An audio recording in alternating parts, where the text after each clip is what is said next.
Hey friends, welcome everyone. Episode 122, back with my good friend Abby, who we met online through our friend Summer, and we just want to continue our talk because it was getting juicy and then we kind of kept it short. But Abby, welcome back. Good to be with you today.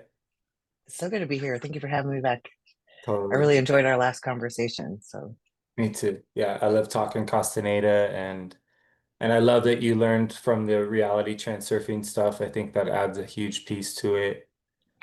I think my challenge has been still all these people that are still into that stuff and still think we had a pandemic and that the news is honest. And there's a whole section of people that read this material, but they don't really use it to pay attention to the deception. Even though Don Juan pointed out to Carlos, like, hey, what you learned about history is bullshit. Like, we kept an oral history. So that exposes academics right away that, like, we're being lied to just about the past. But I bring that up to a lot of people and they just won't look into any of what they call conspiracy theories because they think, yeah, you're a conspiracy theorist. yeah, Conspiracy means lies, and that's not what it means. right. Yeah. So it's lonely and it sucks that all those people doing that work aren't coming over to this side of it. But I appreciate you willing to look at all of it and not claim to understand any of it, but are open to unlearning. I think that's the key is like there's so much to just unearth, and we have so little time to learn and unlearn. Yes, I mean, we've all been raised in a Rockefeller education in a Yeah, group of peers where, it's almost stupid to question what you're being taught in school. Like, are you kidding? You don't believe that the earth is round? Are you kidding? And any child, no, granted, I don't believe that the earth is flat. I'm yeah, just saying it definitely ain't no globe. But yeah, I 100% believe this is simulation. But that's beside the point. The point is like we've been goaded by our peers and everything else to accept things that as a child didn't make any sense to us. We could look at a ball and think that it was ridiculous that something would stay on a ball. yeah, yeah. I couldn't Oh, wrap my mind around it, but I had to accept it because somebody smarter than me told me it was the truth. yeah. Well, it's such an overwhelming idea that it was almost embarrassing to realize that you can't even conceive of what they were saying, even if you thought about it. But we were so young and impressionable. And there's just so many pieces to that. Like, I think ultimately it's very well done because it's pretty much the opposite of everything we've been told. That's what we call the inversion, right? Is that Yeah. the furthest away we are from the actual reality. And I agree, it's a holographic projection. We're inside of some sort of Yes. construct. It's a dream based. I think the Toltecs figured out a way out of it, which That's exactly it. It's not that they were leaving this world. They figured out a way out of the construct or learned that this isn't the base reality or whatever. I don't know. yeah. Yeah, I think Phantom World is their explanation. And Yeah. it, and that those that go along with the Phantom World are phantoms, right? They remain Yeah. not real yet. Like to become, NPCs. yeah, Yeah. yeah. But what I think the difference between NPCs and I think if you could scratch the surface with a near-death experience or some sort of ego death, that NPC becomes They can potentially, become alive. Yeah. yeah, It's like Sims with a little bubble above their head, and then all of a sudden, your bubble pops and whoa, I'm alive inside. And that's so to take it to dreaming, lucid dreaming, the importance of lucid dreaming is to teach you to be lucid when you're awake. And yeah, most of us are not. And because that's where the real power lies is lucid living. yeah, yeah. For me, yeah, and that's where I mean you've done a lot more with dreaming than I have, but my ability to do dreaming awake is where I've Yeah. just excelled and I get to spend the most incredible time with the gazing arts, with the silence, and now the recapitulation, like I'm returning to the moment of the past where I don't have any consciousness of my bedroom when I'm in the past. I might be launching from here, but I get to spend such a deep quality experience inside of the memory, and it's just, I can't even imagine how intense it got for Carlos and Florinda and Taisha and all of the people that really completed their recapitulation. I'm just Yeah. surface of it. So I know it's something to prepare for. How intense it's going to get, the more focused I can become. And that's why coming out of the hypnosis is so important. The theater of the lies is what hijacks our ability to be intuitive.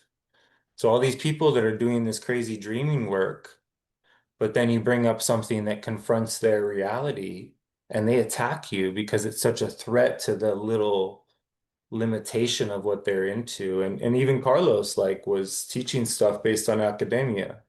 So Yeah.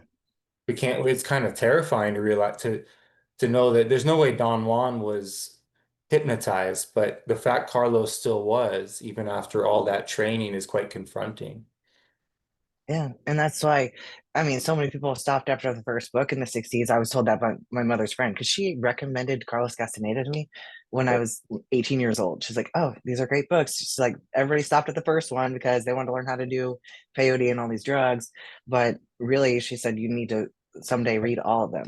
So it's funny that it was recommended to me at that young of an age. And then, I didn't really pick it up until much later. But she's right, but he needed the psychedelics to try to break his mind believing the system is the reality Yeah. Yeah, and he that was it's so fixed. It goes back to the Matrix and the scene with the spoon and the little boy telling him, it's not the spoon that bends, it's your mind that bends. And it's like, it's not bending your mind, it's just realizing that it's all a projection of your perception. right. Across the board, like health, how you interact with what people say you have. Someone tells you you have Lyme. Yeah, All these people think they have limes or mold. Like, I don't think that's the truth. I think we all have Lyme and mold and AIDS, or I mean, all the whatever the yeah, stuff. It's just whether our terrain and our perception of our reality allows for those explanations to become received as our explanation, and it codes our field, and then we become that. And yes. it's really scary. Like people get told they have this, that, or the other. And I'm not saying there aren't like complete organ failure and all that stuff happens, but It does, but it starts with, a system of beliefs or being told that you're sick or being so wrapped up in the emotions that or not willing to feel your emotions that when traumas and stuff happen or even the little traumas like those store in your body and they clog your chakra system, your energetic body, and then it causes dis-ease. So yeah, you'll get aches and pains in those certain areas and this is your fascia system. It's not We're not talking anything even esoteric here. It's well documented. Look into Eastern medicine. Their meridians are there for a reason. They call it the gallbladder meridian because anything on that point has to do with you storing anger and stuff in your body. Or if it's on the lung meridian, it's you're storing a memory with grief or sadness. So these feelings, if they're not expressed, the mm, dis-ease in your body turns into disease and it makes you sick and it causes all those things and you bought into it once you're diagnosed and it's like, oh, this is what I have. And you are the placebo. The more that we like put our healing into outer, I don't know, sometimes you do, sometimes like yeah, it goes to that point where you have to go take a pill for something, but a lot of the time I think that you can heal yourself. The body heals itself, totally. Yeah, it's a the self. mind heals it. Yeah, we're self-healing. We just because we don't know that, we Yeah. look outside for somebody to tell us what's going on, and like it is. And then all across the board, we look to religion to tell us how to live. And Yeah, that just hijacks our creativity because or like rules around health. Like some people they won't let themselves do things they want to do, like have a drink. That could be the best thing for you in that moment, in the moment, yeah. depending on whatever structure of limitation you've told yourself about spirits of alcohol.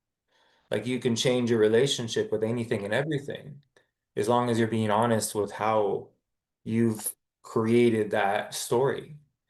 And it's just in the way of people being impeccable. They're disciplined, but impeccability is like enjoying your life so completely that you fall in love with your existence and you're not inside of any, like the old Indians that my elder trained with, they would use, and they do in South Africa, they use cannabis and alcohol in large amounts, and they go into these trance stances in order to learn how to control their perception and not let the poison, become trapped inside their being. Like they just kept imbibing, and it's not easy. I've tried like this thing to Yeah. work, right? But there is states of perception you could get to where you're just so in the zone that this stuff isn't even like affecting you like in any negative way at all.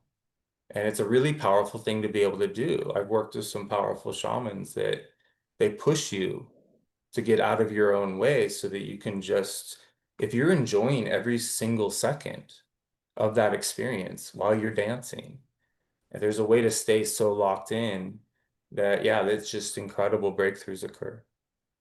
I'd imagine so. Yeah. There's that, the body movements and everything, we know this from Yeah. the magical passes and stuff. He says that they're all imbued into dances of other customs and stuff. It's so true. Yeah, I saw a really powerful version of that recently where they were doing these super fast, really intense dances in a group, and they're all dressed the same, and it's like this New York gay community or whatever, but they were doing all magical passes really fast and really intense, and it was really powerful. It was well done. And so, yeah, once you see that, like in the Mexican dances or in the world, our body knows what it needs to do. And people that Yeah. learn how to sing, people that learn how to dance or do crazy shit with their bodies, that's how we heal ourselves is through some form of expression. Like you figured out how to tap into the power of your body and are exploring its potential. And now you're getting to teach people how to unlock that from them for themselves. And you can add what you've learned from the Castaneda stuff to be able to really, empower people that way. So yeah, are you finding that you can kind of not only teach people about lifting weights, but you can add a little perspective to their limitation of what they think they are? Well, that's the funny thing about like personal training and stuff is that 9 times out of 10, it is more a therapy session. Yeah, I've yeah, realized like for the most part, a lot of people aren't really willing to change their day-to-day life, and the only time they're going to work out is their 1 to 2 sessions with you a week. But yeah, they come there really for like the social aspect of it. And so yeah, that's my chance to be a kind of more of a mindset coach. Will train their body, but it's yeah, really that like that's all they're going to get for the week. I know I'm not going to make a real difference. I do make a difference in a lot of my coaching clients that I do online because they're yeah. more committed as far as they're pushing themselves and they want to see a change. And so it's so mindset is still there, for sure. Like some cool things I learned from like reality transurfing, which is a derivative of Castaneda. They when you're lifting weights and stuff or doing motions, like if you're doing any motion where you have to jump, the meridians in your body, you have the governing meridian and you have the upward and downward flows that run along your spine. But if you concentrate on your downward flow when you're doing movements that have to where you have to be rooted to the ground, you'll be even stronger. And then if you do focus on the upward flow in your body when you have to like jump or do things where you have to be up high, then you can reach greater heights. It's kind of interesting. Amazing. Totally. I'm recently, oh, I'm going to go on a podcast with the Brain Supreme guy who has the psilocybin um, microdosing program that he shipped out to me, and I've been playing with this microdosing program or protocol.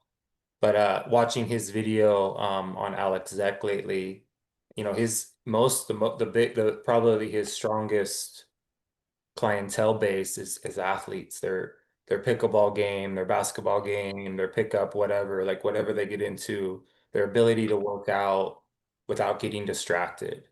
Just that microdose, just boom, it's changing their lives. A lot of weightlifters, bodybuilders are getting into microdosing too. And it's so interesting to me. I'm like, what? Where did this come from? But they are. It's crossing over, yeah. Yeah. And I'm sure there's an agenda to legalize psilocybin so they can create designer drugs that will make sure everybody's always on something and they don't Yeah. that they don't need anything.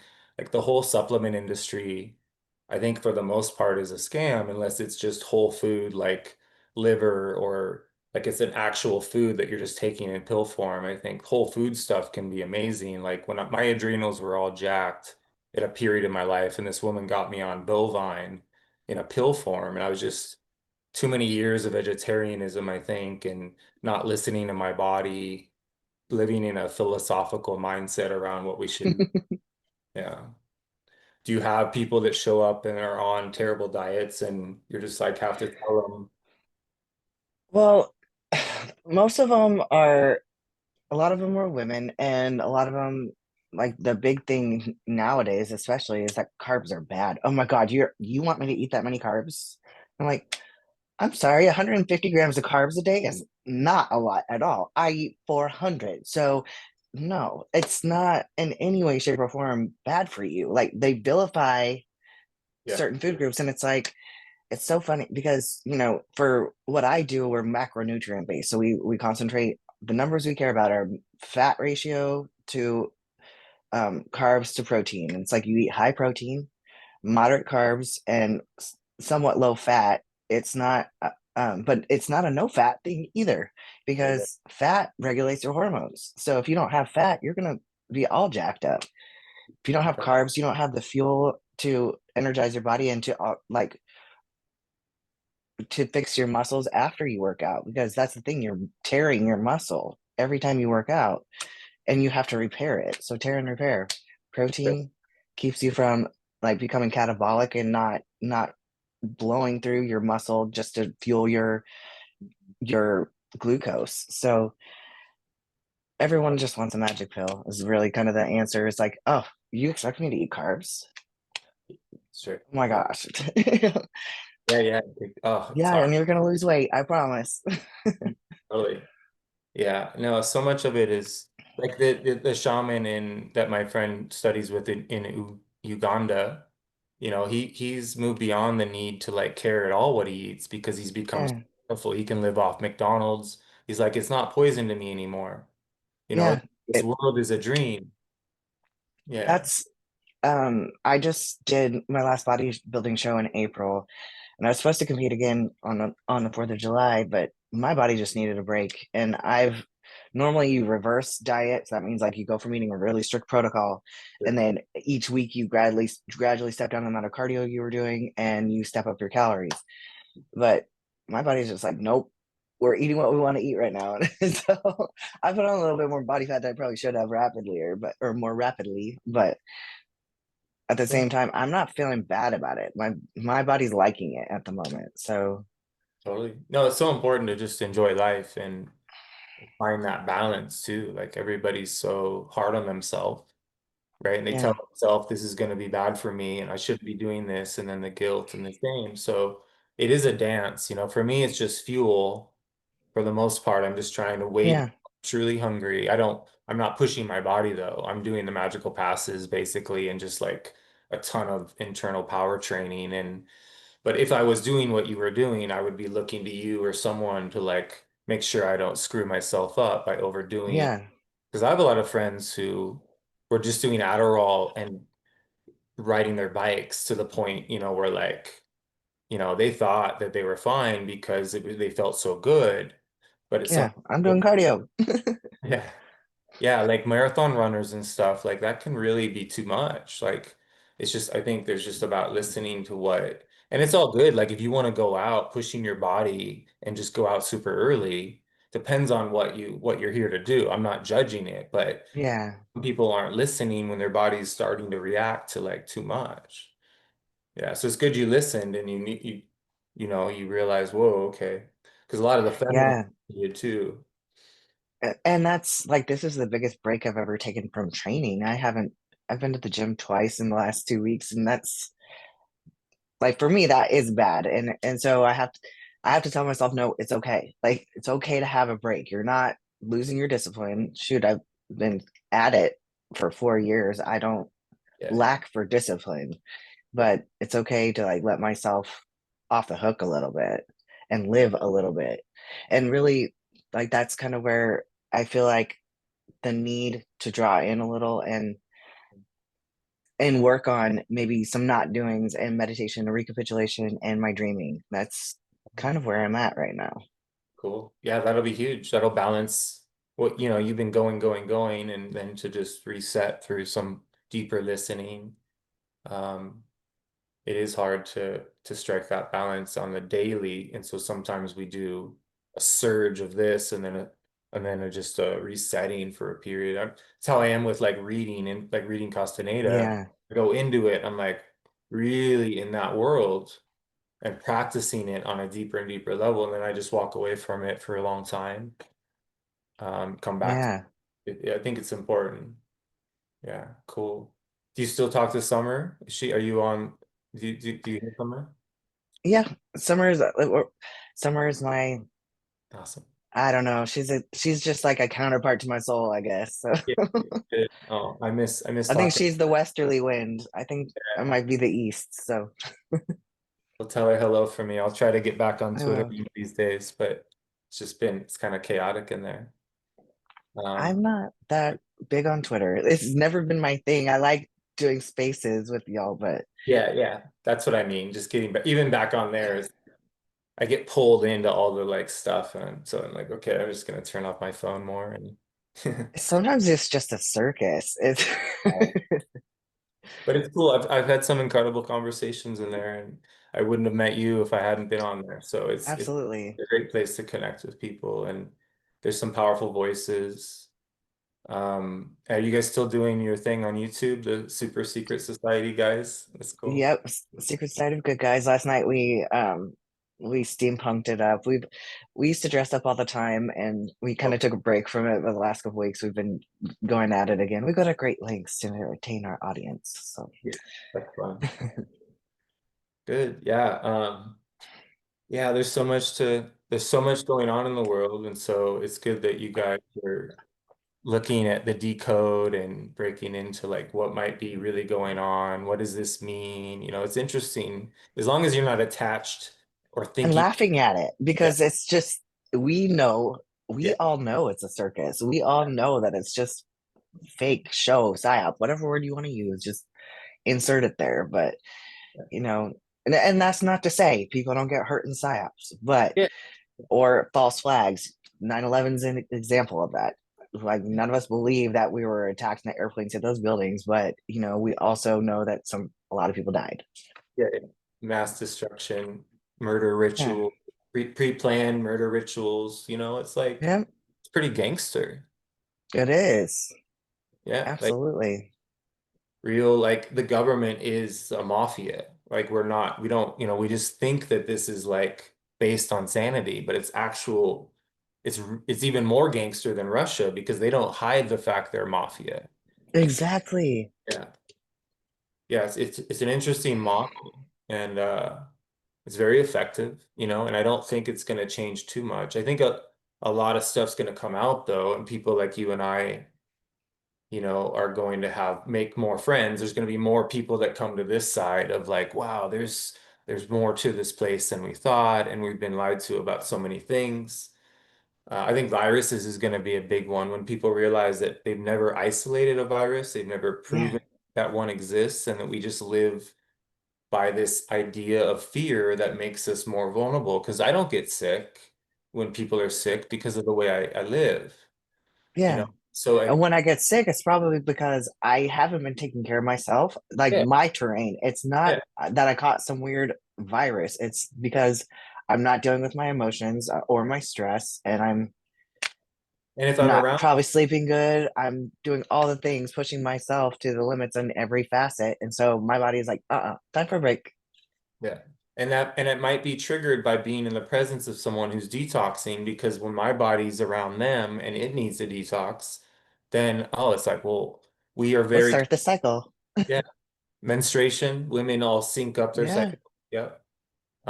Which is detox on some level. So our capacity to be like, I think that there is an ether, and whatever we I do do, too. it connects, we're all connected through the ether. So whatever we do to others, we're doing to self. Don't you think that that's what he's describing when he's describing the, energy fibers and stuff? It's the ether, right? Yeah, the lines of the world. Yeah, Yeah, we are electrical, and we so that are. that wouldn't work on a spinning globe model flying through space where I think we're at a central location. There's something about us in this realm, and it's not just this what we see. You could go to all the Earth has her own matrix, and that's what Don Juan said is that we could learn to keep our awareness, and instead of die, we could merge with her. She will take us into all the many layers of her onion. And I think we're in a time where more and more of us are going to need to make use of that opportunity because of how just intense the predicament we are in. Even though we're in an illusion, it's still a predicament around awareness and consciousness. So there's a lot of opportunity to make use of this catalyzing times that we're in. It seems like a lot of people, that's what I realized lately is that for a long time when I got into conspiracy and stuff, I thought it was my job to wake people up. Yeah. And and I think we all go there first. It's like, oh, wake up. You need to see that this isn't real. This isn't, this didn't happen. This person did this. And after a while, I guess when you start to do a lot of your shadow work, you start to realize it's not my job to do that. Like, I know what I know. I disbelieve what I disbelieve. And eventually you're going to meet me there. And Yeah. when you do, I'll be there for you Yeah. because you're going to need somebody to talk to. You're going to need somebody because I had to do a lot of shadow work through that process. So really, I feel like that's kind of what we are now is that we're anchoring it and more people are going to wake up. Our job at this point isn't to wake people up anymore. Yeah. It's So, really just to help them once they get here. yeah. Yeah. I mean, that's like a wounded healer part of me or you, or when we did that, Yeah. we're looking to we felt like we could fix ourselves by fixing others, but it Yeah. has to be here. And if you're attached to other people waking up, that's just because you're actually concerned with how people perceive you because you Yeah. this weird shadow wound that goes outward and that the whole in relationships we do that all the time. We're like, this person is doing this and this and this, but the fact that that's happening has everything to do with you. And the same Yeah. on the macro, like all of even what we're paying attention to is associated with our need to be distracted. Or can you sit through boredom until you see the infinite? It's just silence. You don't have to you don't have to listen to things or do drugs or there's a way to just truly stop thinking. And it's forcing silence and it works. It does work. That's um the dream hackers really I learned because they went so deep into the Castaneda stuff that Yeah. it was, they learned their own little hacks and like some of their things for not doings and stuff were just they're easy to apply. So I'd sit there and mess with them. And one of them is you just kind of you stare out, pick a point in space, whether you're sitting or laying down or whatever, and you don't look at the point, you look at the space between and go as Yeah. long as you can without blinking your eyes. And you just try not to blink, try not to blink. And the second you blink, you got to start over again. But the second you do, it's like the whole room disappears. Everything is gone. And then like it's amazing. I haven't made it very far into it, but like things like that like what you're talking about, like dreaming in real life, that's essentially what starts happening. You're seeing other things. Yeah. Yeah, I'll be sun gazing and all of a sudden I'm inside of a color. Like Carlos would go in to hit that color. Yeah. And then I'm getting a deeper color and then a deeper cut. Like it just gets brighter and stronger. And there's nothing else. Like the dock I'm sitting on, the lake I'm looking at, it's gone. But Yeah. yeah, When I'm just doing that with a looking at the space between, yeah, it's usually purple for me, and then yeah. everything turns purple, and then yeah, Yeah, I do the darkroom gazing with the blindfold and this purple fog shows up in the periphery. And it just starts to shapeshift. And as long as I can increase my breathing, I have to breathe faster and faster to stay in heightened awareness. But that stuff gets fucking wild. I've I've done that on accident, Yeah. because I was blindfolded and I'd been doing a lot of meditation and breath work, for quite a while. But when I start something, I get obsessed with it and I do it constantly. And so, as you can see with bodybuilding, but same thing with meditation and breath work and stuff. And when I was doing it one night, I sat there and all of a sudden, and I would wear a blindfold and um I just had these purple lights happening in my head. It was Mhm. like I literally had to pull it off and like see if there's lights in my room because I was like, what is going on here? So put it back on, the lights are back. Well, a little while later, my husband at the time came in and he touched me. And the second he touched me, the lights went out. And he had touched me up my arm and goes, and I was like, what? But I was pissed at this time because I was having this cool light show in my head and it Yeah. immediately stopped. And he goes, I was back in 1969. And he's like, I was in my like 5-year-old body on my bicycle on the corner of Miller Street and something standing on my pedals. He's like, what the hell just happened? He goes, and he's a like hardcore atheist, doesn't believe in shit. And he goes, whatever you're doing, I believe you now. Wow. And then Cool. like for several times later, like he'd come into the room and he would just like try to touch me really quick and see if it happened again. So it was, and it like reminded me of that part in the Bible when Jesus knew, like he's like he knew the lady touched his robe. So like if only I touch him, I know that my servant will be healed or whatever. And he's like, who just touched me? I just felt the energy go out of my body. And it's like it's so real. Yes. Wow. It's, Cool. it's such a super. I like then I had to like research. I was like, what is this? And then I learned about like the yoga Mm. cities. I think is what they're called. Was like it's an actual superpower, but it was like a time thing. Like he went like straight back into he's like, no, it wasn't a memory. Like I was actually in my body for a minute. Amazing. Yeah. Oh, it's so cool how, yeah, if you move your summage point and then how somebody can then, like, that's what the gurus were doing, opening people's third eye. They were very altered themselves and had enough power, yeah, to affect others through their touch. Wow. And Carlos, being, the way he was trained, he would literally be forced into heightened awareness. Don wanted to just, Yeah, boom, whenever you want. touching him. Yeah. Yep. It's wild. Some Like, blows on the back. I think he just liked to hit him. I think he said that at one point. well, and then Carlos later on, he got attacked by those women who had set him up, and he just could stick his foot out and place it inside like indentions in their energy field, and they go flying across the room. So sorcery has an advantage when it comes to street fights too, probably if we could, really get quiet and be a little bit faster in like mushrooms will slow time down where the punches look slow. Like you can really like see what other people's intentions are. So there is this Like the advantage. Matrix. Yeah, yeah. Maybe Back not to that. not as extreme like that, but that like I've seen it in real old school martial arts stuff. It's sorcery.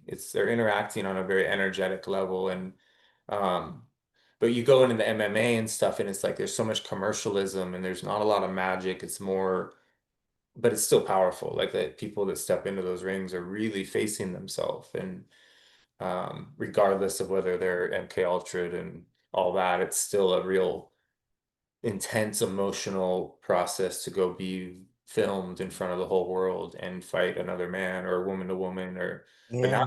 men beating up women and everyone's like I think that's gonna go away for a little bit.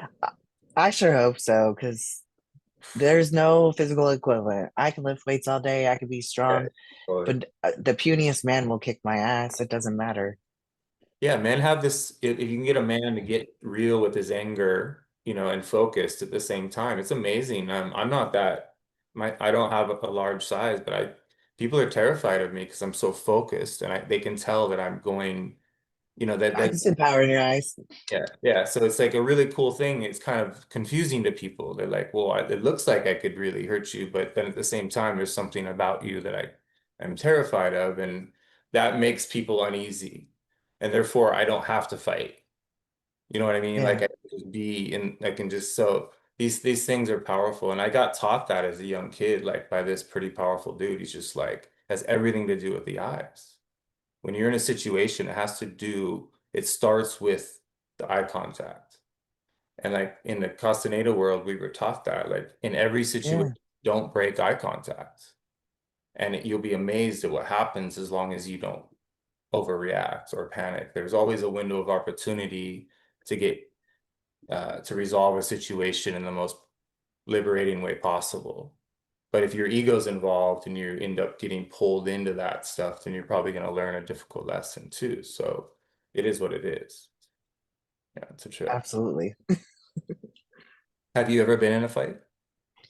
Oh yeah, in middle school over a boy, and Yeah. I got my ass kicked. But I was not angry either. I feel like that would have helped. Yeah. Yeah. It's unless you have experience with it, it's one of those things. But yeah, I was trained in a lot of martial arts in Seattle area for a long time and met amazing people in that world. And the magical passes though are there's some very masculine versions of ones that build up a lot of internal power. And that's what I teach in my courses is these kind of long versions of just physical, like where you're just building energy and building and building and building. And it's really cool to do in groups. Yeah, are you I could working? see myself fighting. That would be my next step. I Like could, some as people well as think that. power building or, powerlifting, which I could do, but that I don't really have interest in that. So for Yeah. me, it would definitely next step would be fighting, I think. Yeah, like Muay Thai is a good place to start. You know, you get your shins really strong, so you're blocking the kicks with your shins, and then it's really quick and easy to learn kickboxing. And you can really fight almost any. I mean, you do want to learn ground stuff. Then there's a pancration side of the kickboxing where it's not jujitsu, but it's like that Thailand version of ground fighting, which is powerful as well.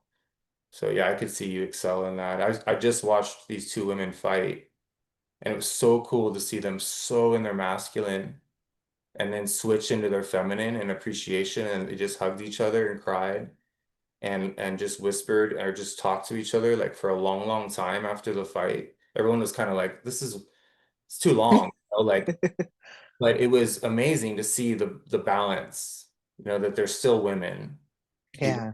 doing this really, really powerful thing.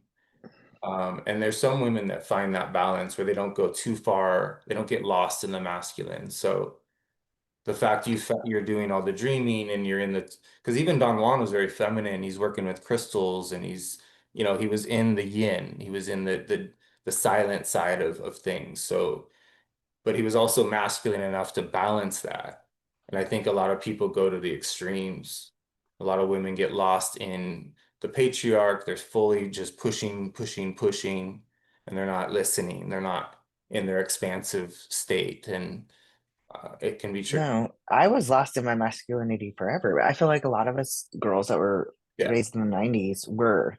It was definitely well, because we were raised by women's livers. So Yeah. we were raised by like forced to be feminine women who decided to be very masculine. And so then we were the product of that. Um and for me, I never wanted to have feelings about anything. Like I wasn't comfortable like that. So it really took a lot of it's okay to have feelings. You should have feelings. You are allowed to express them. It doesn't matter how other people react to them. It took a lot of that to realize that there's a strength in allowing yourself to be feminine. Yeah. Like Yeah. there's a strength in the feminine. Yeah. There's like an almost an innocence too that protects you. Yeah. It's a different type of protection than a masculine kind. And were you able, did you blue pill your kids, or do you ever tell them the truth of things, or do you teach them any Castaneda concepts, or has there been any of All that? of it. And actually last time I told you that 4 out of 5 of my kids were lucid dreamers. They're all 5 lucid dreamers now. So Well, yeah, they can all do it. And yeah, my kids are all very aware of sure. don't buy into the mainstream, and then it's not even because even when I was this classroom teacher, I would tell my kids, don't take anything I tell you or any of your other teachers or your grandparents or anything that anybody gives you at surface level. Always do your own research, always look into it more, always question everything. And that's what I do with my kids. So Cool. they come up with some off the wall stuff, but and nothing I say is off the wall to them. Cool. And vice versa, we have a good flow. but they exist in reality very well. Yeah, yeah, you found a way to, yeah. Are they finding other kids that are open like them in their school and stuff? I think that for the most part, you attract your people. So, and you know what level you are on with somebody. So you can, but I'm at the point in my life suddenly where I'm talking to regular work people, like Yeah. I talked to my audience on Secret Side of Good Guys, and went, well, I don't think North Korea is real. And blah, blah. They're like, okay, like, tell me more about this. Yeah. Dragons are real. I can get behind that. It's funny. Yeah, I've been spending time in Bozeman, Montana, and it's like a balance of both conservative and but it used to be really conservative and it's more and more Montana's turning into a purple state, right? So but it's really cool to be in the sauna with everyone at the hot springs because you can talk about anything because there's no dominant, and I mean not that you can't talk about anything at any time, anywhere, but I tend to hold back if it's just all libtards. It's just going to be Yeah. intense to confront them all at once, right? So, but it's nice to be in this tension where it's like you can just kind of feel the power of, and I just love the times we're in. I'm not at odds with any of it. It's just so fascinating to me that we're splitting, where there's such a split of perception that's occurring, and just people are going to such extremes to uphold and defend, across the board. I mean, there's just so many different versions of TDS that's happening on both sides now. And it's just crazy to watch everybody, get divided and then divided and then divided and then divided more. And it's just like really well done. It's crazy to watch. It is insane. So that's why I love it when somebody will actually just listen. Or and like I said, I'm not in the business of having to convince anybody that I'm whatever. Like if you think I'm crazy, that's fine. Yeah, I function really well in society. I'm successful, so think what you yeah. want. So very I'm liberating. eccentric. Yeah, no, I have friends that are really just, I'm pretty private. I don't talk to a lot of people, but they are constantly connecting and talking and there's just it's good. It's good, And they whatever. probably always want to know what you think. They're like, "What do you think, Joel?" It's cool to be yeah, it's a nice time to be kicking back and watching and then waiting to be asked. And then because what I say, he ends up getting past people's armor. Like that's why some Yeah, people avoid me because I can pull you out of hypnosis without you realizing it just by I can find the thing that's going to make it explainable and not so confronting. yeah. I used to confront as a means to just like almost like challenge or make fun of people for being the way they are. And that was sort Hmm. of a self-righteous thing, And so coming out of that, I'm like, oh, there's a much more magical way to do this. And people do want to be set free from their box of reality that's so limited. They think they want to stay in there and they are afraid of evil. And so they don't want to know that things are as diabolical and on these levels. And so they can't let any of it in because they sense what's behind it. Yeah. Well, it's scary. It It is. abs like when I never used to believe in evil. Yeah. I was like, it's a construct. It's a pendulum, and It, that's not to say that pendulums don't create power and become the thing. mm, No, they do. But yeah, when I finally came face to face with it, personally, sure. um, when my daughter Pandora opened the proverbial box, I was actually very exposed to Mm, the fact that evil is real and whether I want to believe it or not, and that yeah, there's more darkness to this reality than most of us are prepared or want to believe. But that's not to say that the devil's the reason why you cheated on your spouse. That is not the devil's fault. That is you. yeah. I'm just like, we're not giving it all to them. You have to take some accountability for what happens in your life. You did it because you wanted to. Yeah, yeah. Coming to terms with the fact that we're victims doesn't mean you want to remain a victim. In Yeah. fact, that's how you heal is you become neutral. But a lot of people jump from victim to victor, where like now they've done it all and everyone else is retarded, and I do that sometimes, but my it's We all about do. Yeah. it's gaining that neutrality of like, wait, I'm not above or below. I'm not programmed in this way, and this way. And these people might be unprogrammed in this other way where I'm not as connected in my heart space, and they totally are, but that might make them really vulnerable to propaganda if they're just in their heart. They're just going to feel compassion for everything and everyone and cry because of any made up story they hear. And that's a In your really, heart or in your head too much, one or the yeah, other. It's yeah, it's completely a balance of heart and mind. yeah, That's what we all need to strive to be. yeah. Yeah, Carlos, he was always like doing the opposite of what he needed to be doing in each moment. He would go into the rational when he needed to be in the abstract, and then he would go, opposite. He'd go into the abstract, and it was time to just stay here. And so he just was extreme, and it's almost like we're all inverted that way. Maybe not as dense as he was, but really appreciate showing that in those books because our capacity to know ourselves will determine whether we know anything at all. Like knowledge isn't information, knowledge is power, and power comes from awareness, and that's through being able to laugh so incredibly that you become, healed in that laughter, or to release your pain and anger or sadness to the point that you become liberated of that baggage. And all of my clients and I and the women that help me, we all have baggage still, like a lot. And it's not going to be easy to get it all off of us because we would be too light. So we want to get grounded enough to get that light because you would get ungrounded if you were to just become unbound from these stories that keep us kind of here. So it's Yeah. a thing. I think it's I don't know. I want to be unbound, but not from all my stories. It's just the emotional part of it. Yeah. I don't want to be trapped in that. Good or bad. Yeah. Like I like when I can look back and I feel neutral when I think of a story. And then but it's so frustrating though because you can tell your story and that's I like to because I want to tell the story of healing and what it means and or that I can empathize. I've been there. But Yeah. it's also like when I go into a story and I tell them I don't want your pity. I don't want you to tell me you're sorry. I don't even feel anything. I'm just telling you because I've experienced it and I've overcome. And I'm telling you you can do the same thing, that you will Yeah. if you choose to. Yeah, and that's the only way to really be helpful is to have done something yourself, right? And so a lot of Yeah. people are like textbook teachers.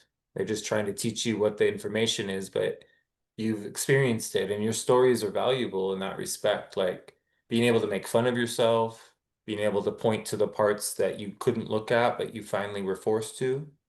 Yeah. And that's what gives people that insight. It's like, oh, you're telling me that like it's like permission is granted in that process. So a lot of it is just transmission that's happening. Like people come to you because something happens in your presence, not just because of the thing you're offering, right? So these are like appointments we're meant to meet certain people. And I learn as much from my clients, if not more, than what they Yeah. me, because I discover things about me when I'm dealing with, and the stronger I get at this, the more difficult of a story clients present to me, like harder and harder stuff to hold for. Yeah. Yeah. Because you're able you have the capacity to deal with it now. Yeah. It's So like as you level up, yeah, like so do the things. yeah, this world is a reflection of us. So Carlos said, you don't need a teacher. The world will teach you everything you need to know. And that's so simple. Just go get a job. Yeah. Go see what you're made of. Like my teacher, I was complaining to her about how fucked up my boss was and the company was just gonna crash and burn, and I was just sort of making fun of them. And she was like, I thought you were a warrior. Like, why are you complaining and talking shit about the person that pays you? Like, go do everything in your power to make that company thrive. I literally Yeah. cried that night. My ego was so offended that I was But the next day I went there and I completely changed my perception and I became a model employee and I helped them. Impeccable. Yeah. Yeah. It's like in reality transurfing, we call it renting yourself out.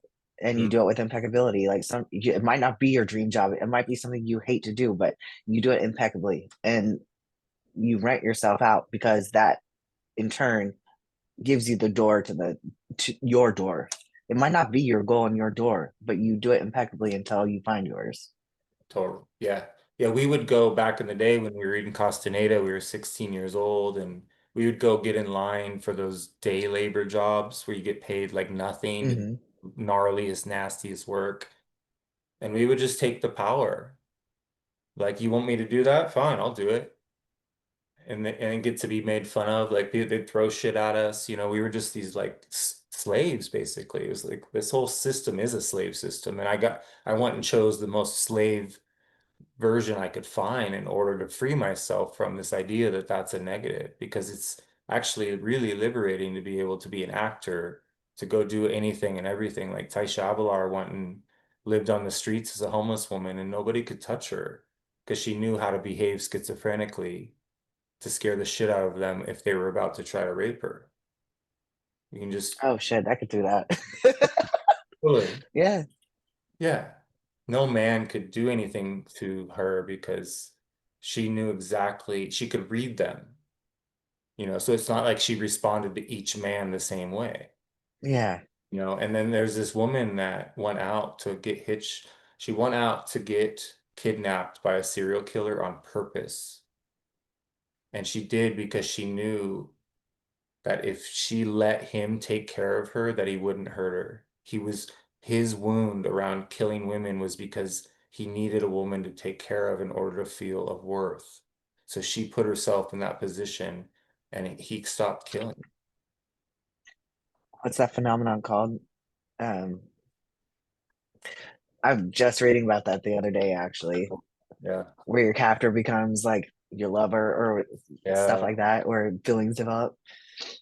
The big trauma bond, right? Like, I mean, the thing Yeah, that we could get into with the psychological nature of mommy issues and daddy issues and all the confusion we have around all the abuse. A lot of women were abused by their uncle or somebody at a young age, and yeah. that's what makes them aware. Like most women I know that are witches went through something pretty difficult as a means to even be activated. So that's kind of the like the tragedy and the comedy and the beauty of it all is like it's all just crazy. It's the formulas of trauma are what make warriors who they are. It's their story. It's your catalyst. Yeah, But it doesn't mean that that pain is easy to breathe through and to get out, especially if it's no, verbal. That's abuse. Abuse is stuck in the it's body. deep rooted. Yeah, it's hard. And then because of that, it caused so many cycles and traumas, like post traumas in So, all your relationships. So if it's sexual, it could even affect your if you're straight, your female to female relationships. It's not even just about your intimate relationships. and yeah, and then a lot of women are trying to get back at men for sleeping around by them sleeping around, and I don't think the same effect happens to women as men. I just think there's something that women are pushing past and not listening by trying to compete on that level. I just like men have a history of being able to have many, many women without getting as beat up energetically because somehow they're getting something from all those women. And so I'm just watching still like this polyamory and stuff in the yoga communities, and everyone's just sleeping with each other. I think it's sloppy. I don't think it's sustainable. Shamans say like you don't want to sleep with stranger. You like you want to assume that whoever you sleep with, you're going to spend the afterlife with, basically. Yeah. That's the gauge. Or the other gauge You is, create energetic cords, even if there's yeah. no feelings attached. You absolutely do. Or even with on a screen, I think people don't realize the exchange that's happening when they're using porn and stuff they're Yeah. focused on somebody's energy and that person's energy is being affected and you're being affected by that person's energy. It's And it's a that's hard to terms with. And there's so much that slides in with that too. And then this is any media, but I feel like somebody could have a very like vanilla taste in sex and then they Yeah. get into porn and they're just wanting to watch vanilla porn. But anything that is free, you're the product. So Right. they're like that's all they want. Watch the vanilla porn, and on the side we're gonna put ads for something a little weirder that you're not into, and you're gonna see it and you're like, never. But then all of a sudden you're like, I'm gonna click on that. So all of a sudden you're watching a little bit weirder porn, and then you see the ads on the side, and it gets darker and weirder, and all of a sudden you have these strange kinks and fetishes, and that was all invented because you're watching free porn. Yeah, yeah, for sure, man. And then the images that flash in your mind, it's hard to recapitulate all that Yeah, imaging, right? And I think there's images behind the images. I think so too. Yeah, And honestly, I feel like AI has been around way. I think yeah, it's ancient. yeah, We're yeah, just starting to see it now. We're getting to play with it a little bit. We're playing with like a brand new beta version of it, but it's been around. yeah, yeah. I mean, I think that might be what the flyers are. The Russian dreamers say that the flyers are just these programs that copied themselves and that they Yeah. just are like, I think projections that feed off, but they're going back to some force that created them, maybe that is a non-human entity that isn't artificial or, is from such a remote location that it just sent some probes. Well, that's I learned the patience of the Medici from the Dream Hackers, Oh, and I did an episode with a special episode on Secret Society of Good Guys with Cheney about it, cool. but they learned it from like talking like finding John Dee in the dream realm and then went to his library and stuff and it's this card folding method and it was kind of they've whitewashed it and they tried to hide it because when you look at there's like a game called Patience Hmm. that is a solitaire and then I want to say there's even Medici solitaire and both of them are not the Patience of the Medici though it has to do with cards and when you fold the cards in a certain way with intention because you're applying the law of eagle so all the Carlos Castaneda stuff like when you fold it with intention and it folds correctly the law of eagle takes place so it's like everything will happen as it's supposed to happen in accordance with these patterns that you fold with the cards and first time it happens you fold the cards and it gives you a chain of events it's an algorithm it's literally a code that you're entering into life, and all you're doing is like you see the card, and I know what's on the card. So that like this card is the Ace of Spades, so I know it's an external event with force or willpower. So I'm watching for the Ace of Spades to play out on the world stage, like in front of me. And the second I see it, I know to move on to the next card. And as that's happening, I'm entering a cheat code, just like I'm playing Contra back in the day, left, right, B, A, B, select, start, or whatever. So as you do that, and I'm entering this cheat code, whatever my intention was to create and manifest, when my card comes up, I know it's gonna happen, and then it happens. And so you can look at it as magic, but it does this weird fucking thing to your head.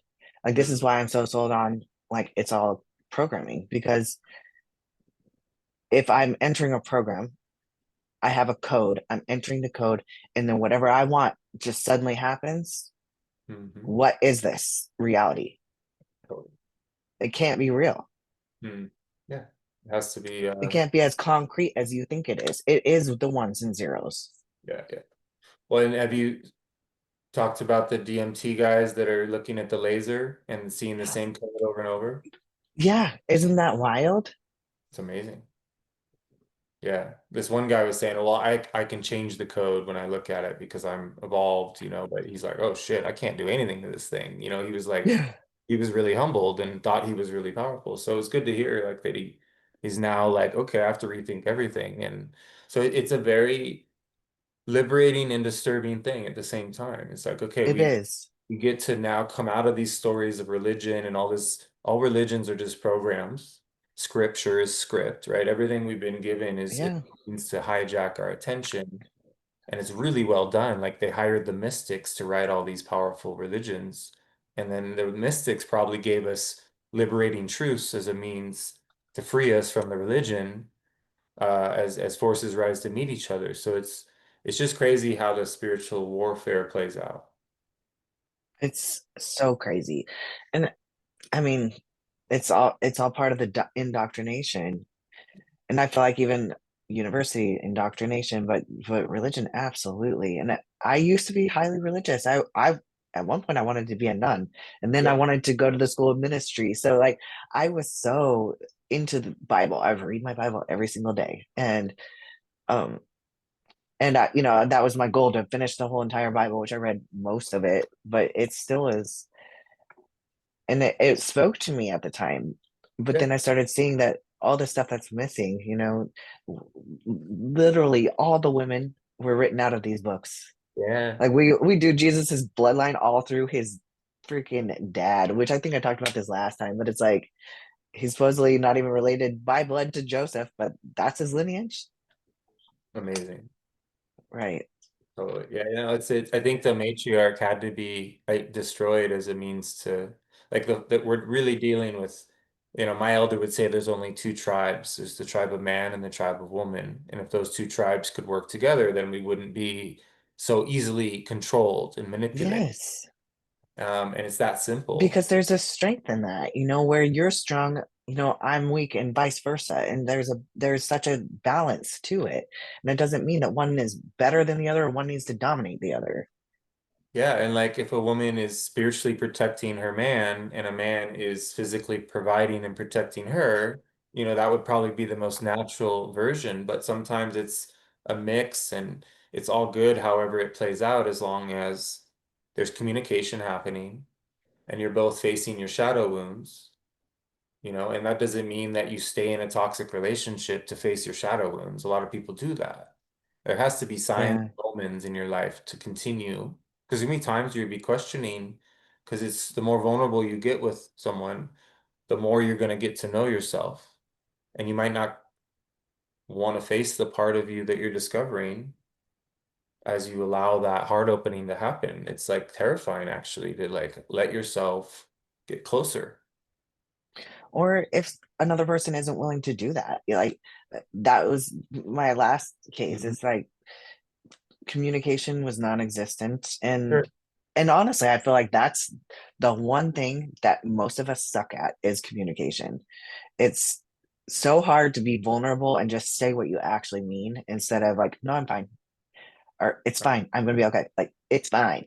No, it's not fine. Say what you're thinking. It's embarrassing sometimes. Sometimes it's raw and real to like just be like, look, like I really get triggered when this happens, blah blah blah. It's not your fault, but it's bothering me. Can we do Yeah. something about it? You're not even giving the other person an opportunity to like help solve the problem.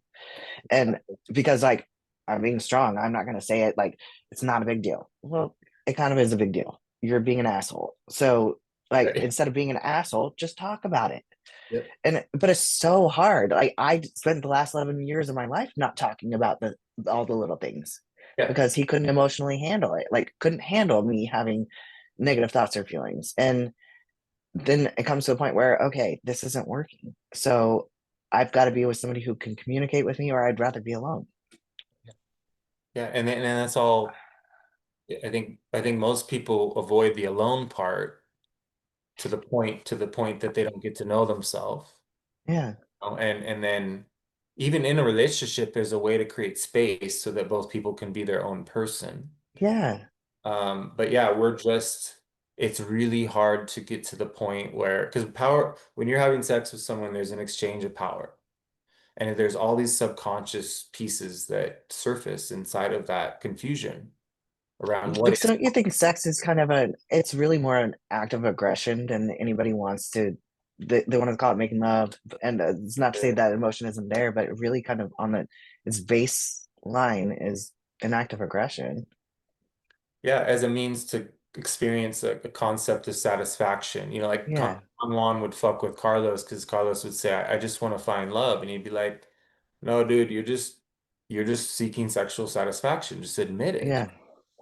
But in the ideal Disneyland romantic version of what we think that would look like, we've told ourselves it has to have all these things in order for it to be that way, and or whatever there's sociopaths and there's so it's like there's all kinds of versions of people what they perceive as being liberating. But yeah, if we can get more honest about what it is, like that Toltecs also say it's like they're saying like a 70-year-old man still seeking love and never had it, and how pathetic that is. Like, fall in love with your existence instead of seek love outside of yourself. And then it won't matter whether you have, like, most shamans don't end up being with someone because they're too busy dreaming and recapitulating and working with they still work with people of the opposite sex, but they wouldn't damage that relationship by sleeping with them, because then that just Yeah. makes it almost impossible for it to remain really, especially A in a beneficial relationship. Yeah.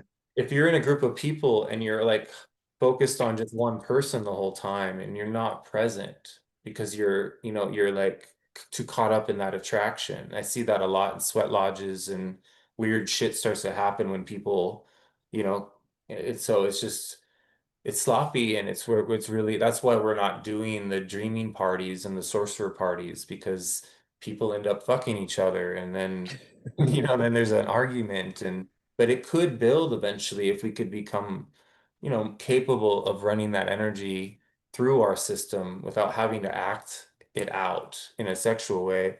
And that's what Don Juan did. He's like, he just was done. He's like, I'm just only going to use this energy for dreaming. And that's really incredible that somebody can get to the place where, and when you do have advanced dreaming to the degree that someone like him did, there's no sex in the world that competes with flying through other worlds, unless There's maybe having sex while flying through other worlds. But right. But that exactly. I mean, I had a lucid dream the other night and it was just brief. It was so brief, but it's that liberating feeling. It it's hard to compete with it. It's like for just a few brief moments I was free and I was, looking at the grass and it was beautiful and I was so happy in those few moments. And I mean, few things in reality compared to an orgasm, maybe a sneeze, but like yeah, but becoming awake in a dream is like it's so next level. it is. Yeah. Yeah. It's so worth every discomforting experience with saving sexual energy or whatever you might be going through. Everyone has a different way in which they were conceived. Some people need to save their sexual energy in order to do dreaming. Some people don't. I And don't think I do. I think mine is maybe physical energy and just spending their time sleeping, but yeah, totally. So it's good. It's I it's think just it's more for men actually yeah. for than for women. No, totally. That's what I think too. And there are some women that get drained because of trauma, or different things, but or the type of sex they're having, right? It has to go to a certain stage for them to get energy from it. Um, Yeah. Different versions of Tantra kind of reveal different understandings of what's possible with evolutionary lovemaking. Like if you can be both gazing at the same time, like in a beautiful place, and kind of like be able to do two things at once. It's like you're not obsessed or focused on just the sex part. You're like, or like if you're in a dark room, you might be seeing colors in the room at the same time, because you're in a most expansive state, and there's all kinds of energies that come and check things out, right? Like I was in a dojo where this teacher was really powerful and the room was just filled with spirits, man. Like there was so many beings present every class because he was just that powerful of a person, and it was all great energy. So we're just not alone here. It's not just the flyers and the inorganic interference. There's all kinds of inorganic beings, and some of them are very, very helpful and lending support, and ancestors that are here to help and are wanting us to be the black sheep so that we can free our line from these lies. And so there's just a lot of potential with looking at things differently and not letting a limited version of what we think things are, just break out of those boxes. Yeah, Cool. absolutely. Well, amazing to talk with you, Abbie. Always enjoy our chats and look forward to keep doing this in the future. I'm glad you told me about that you did a talk on your channel about just this these subjects. I'll go check that out. That's a good, that's Yeah, it's called The Patience of the Medici. So it's cool. pretty it's Yeah. it's interesting, and I give the how to because there's nothing in English on how to do it. Wow, very So cool. I had to make the video because it's powerful magic. And yeah, I mean, you can use it to recapitulate as well. So that's kind of the cool thing. There's to manifest something, you create an intention chain, but then some of the chains are literally just to recapitulate and draw your energy back to you for all the chains that you never completed. And what you start to see in it is that every little thing is connected. You'll see that like the penny you find on the ground is important, and without that penny on the ground, your thing in reality wasn't going to happen. Without getting stopped at the red light, your chain wasn't going to be complete. Your intention wasn't going to be realized. And so you start to see the interconnectedness of everything too. So now I look at things, I'm like, oh, there's my spade card, there's a diamond card. Like I know what they are and I see them, and I'm maybe I don't know what chain I'm playing right now, but I can see the events and I can know that whatever that happened in my day, it was important that it happened. Ah, so cool. I Yeah. appreciate that you're decoding your reality. It's a powerful thing to understand and just to be able to interact and just how simple intent is when we're interacting with intent and we're getting to understand and breaking through the what we thought was the reality by creating our own reality. Like we Yeah. like that's the transformation. That's this place is designed for us to discover that. But if we don't, then we're going to get swept up in the collective and we're going to be susceptible and vulnerable to the collective's choices, which aren't Yes. right. So You either come alive on the script, like if you're in a live movie, you either come alive on the script, but you still have to follow the script a little bit and you're conscious of it, or you're just a victim to fate. oh, well, well said. You're Well, just a character in the script. amazing. Yeah, yeah. To be, I think that's why the Toltecs became, they focused on acting is to come out of their character, to Yeah. get a break, to learn how to dance funny and be silly and do all the things. Like the Carlos made all the men fight naked in front of the women, as a way to break the tension and to just realize how, embarrassed we all are at all times. Yeah. The lesson, Really? yeah, So focused on like what other people think. And that's what I realized at the gym too. So when I first started going to the gym, I was so worried about what people were thinking about me, and everyone does it. Like that, I don't know, I'm fat and I'm afraid people are gonna watch me. And I'm like, trust me, they don't know what they're doing. And they're yeah, worried you're watching them. So just go and do it. Like, that's but cool. it's funny because everybody experiences it. We're always worried about what other people are thinking about us. And half the times they're wrapped up in their own head, worrying about what everybody's thinking about them and their own problems. Yeah, it's amazing. It's amazing to be able to not care or not need people, not to need to be validated by people when you're validated directly from source. Then Yeah. incredible healing happens and life stops being this scary place because, there's nothing to really be afraid of. And then you see that everyone is, unless they've had that kind of experience, they're still pretty uneasy with their social self. And social power versus real power is they're totally different. And you have to be willing to give up social power for real power on some level. Yeah. And so men, especially when they gain power, they'll be tested in three ways, financially, with money, sex, or power. And this, if you get caught in the merchant mind and you become thinking you are better or above people because you have money or whatever it is that hijacks you and makes you a materialistic. And I'm not saying we don't have fun here and become resourceful and generate plenty of income. I'm just pointing out that if you're attached to it, or you get hijacked by a woman that's there to really take you off your path. Yeah. To pull you back into hypnosis. Yeah, yeah. And then the stronger you get, the more that starts to happen. These little tests come out from the realm, and you might think it comes from evil, whatever. We don't know. All we know is we're tested, and that's incredible. Yeah. But being prepared for that, like be careful what you ask for because you're gonna get it. And make sure you know yourself as you get clear about manifestation. You can always check it and catch it and realize and walk away. But there often people get far down the line and they're like, I'm too invested in this way of life, and they're not willing to walk away when it's sucking the soul out of them. And it's really tricky stuff. But And it's funny because I'm at that crossroads myself with bodybuilding. It's like I'm right there on the threshold of becoming a pro, and I know I'll get it when I do it. But then the other part of me is just like, well, maybe I'm done. Maybe I don't need it anymore. So good I think I listening. might try again in November, but I'm at the point where it doesn't matter. It might not be the path anymore. And Yeah. I have put the time, the effort, the hard work, the blood, the sweat, the tears, and Yep. it's okay. It's okay to let it go too. Yeah. Yeah. Yeah. Especially if your feminine part of you needs to move into a softer way and you find a man that can contain that, you might feel safe to go back into, to explore a different type of your power.